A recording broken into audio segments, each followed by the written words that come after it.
Right, this episode is showing how you can use a turtle both as a sort of collection device and indeed a sorting device. So I'm back to the original skeleton spawner. This is not the one we did last episode, this is the one that was done first of all, and I've reconfigured the drop area so it now drops directly onto a turtle, and there are chests either side, one below and one round the back. So you can see the skeletons get sucked up the lift here, and then as usual stand a little bit away from them to whack them, and you'll see all the stuff that they drop sits on top of the turtle. So if I right click on it, it's now collecting all the drops from above, similar to if you'd had a hopper there. So it's waiting for all the drops. Let's supply it with some more.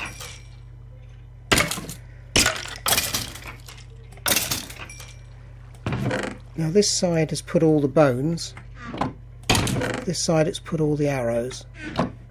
The one at the bottom is used as a temporary storage for any bows that the skeletons drop, so we need to encourage them to drop a few more bows. I'll just check in my inventory in case I've picked one by accident. No, we seem to be alright so far. That looks promising. So we've got a bow there, so when this starts up, every 30 seconds or so it runs round. Let's have a look. Waiting 30 seconds.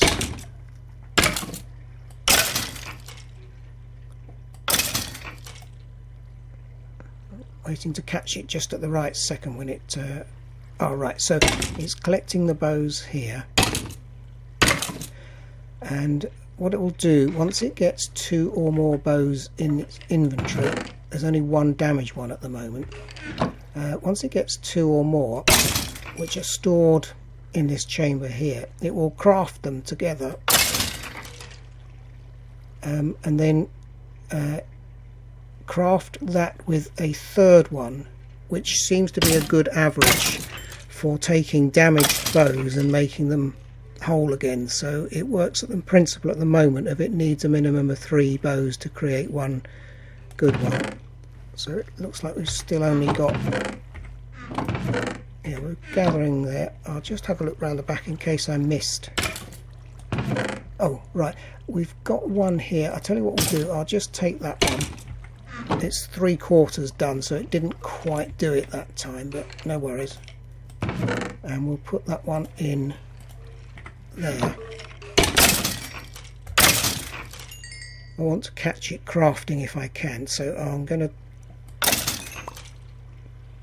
Right, so let's go in here.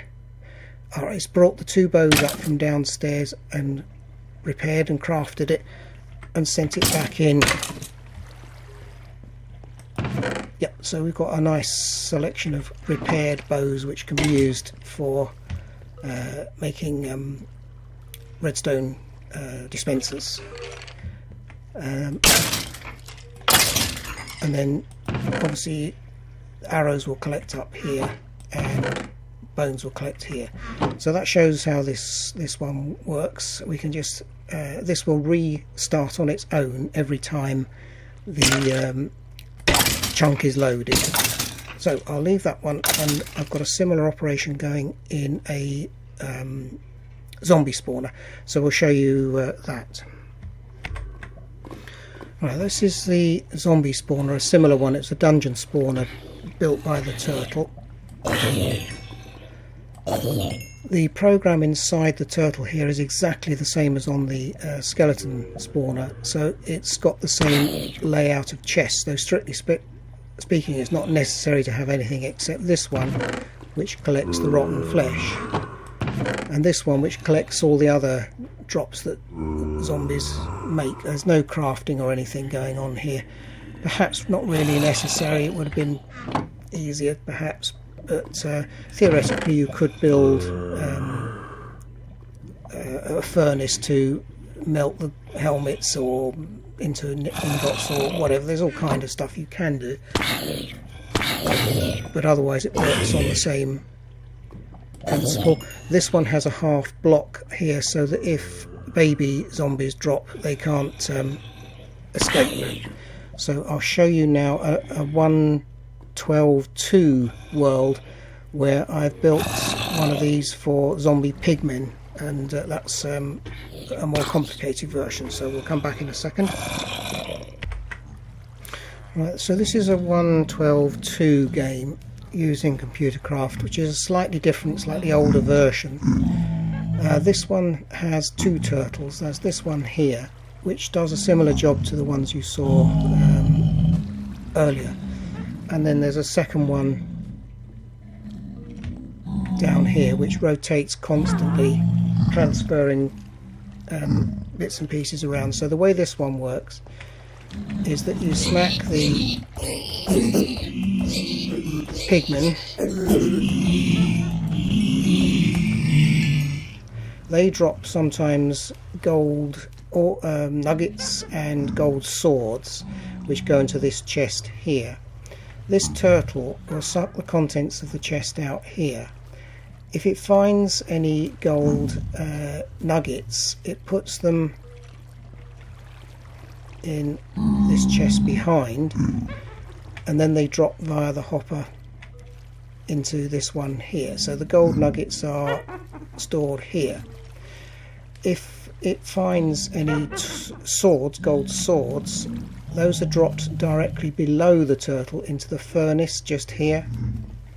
The furnace will smelt the gold swords into nuggets, and then the nuggets are taken directly by the turtle below here, so that once it's got 9 nuggets, the moment there's just 7, let's see if we can get another couple of nuggets.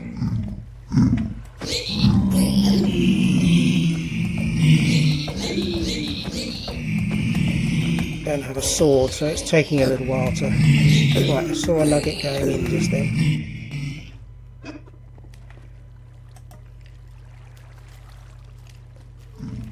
Still only 7 at the moment. Oh, there's 8, so we need one more nugget. 10, brilliant. So it's now lining them up ready for crafting, and then the crafted gold bar is put into this chest here, and then the whole process repeats. So this is a far more complex one than above, but it works quite efficiently and doesn't use any fuel apart from for the furnace to melt the nuggets. So there's a fuel store which is currently empty. Oh, there's a few wood in here, so they're supplying the furnace with planks. So it shows you what you can do even in there. Oh, just out of interest, I'll show you where the pigmen are coming from. I built a small, well, medium-sized portal here, and it's quite big. This was built using turtles as well, not on an automated program, but just using their building capabilities. So that was quite good fun.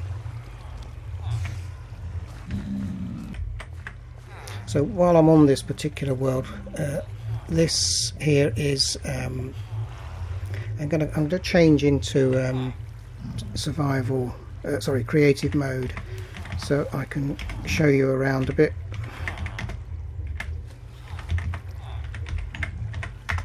That's it. So this here is an iron farm built out of where I stripped out a water monument and got all the prismarine and whatever they call it. And the way this one works is that there are these little villager locations on all 4 sides here, and as you can see, loads and loads of doors. So this is the 1.12.2 version of my Minecraft, so it works slightly differently, and every so often you get the iron golems spawning here. Now this is actually the spawn point on the original game, so I believe that this never unloads, this particular chunk. That I might be wrong, but it does seem to work quite well. It's a while since I've used this particular world, but let's have a look, see if we've got...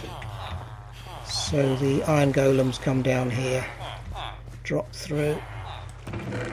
There's a little bit of iron there, so it's probably a while since I collected it, but this works quite efficiently.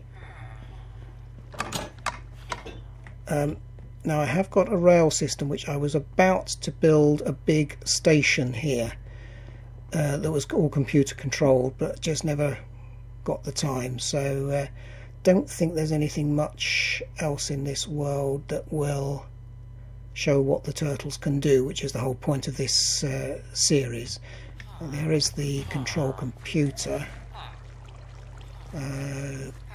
Okay, yes, it's not actually connected. These are ender modems on the top which connect up to other computers that are lying around, and the idea was to control the junctions so that you could set yourself off from here and choose which area of the world you want to go. There's approximately 6,000 blocks of railway lines in this particular world, but anyway, that's nothing to do with the computers. So I think that's it for this episode, and we'll look into either a storage system or possibly stripping out the stronghold. I'm not too sure what I want to do yet, but at the moment I don't have any ender pearls, so I might just do some trading with the villagers, as I'm a bit of a coward and I don't like dealing with monsters directly. So there we go.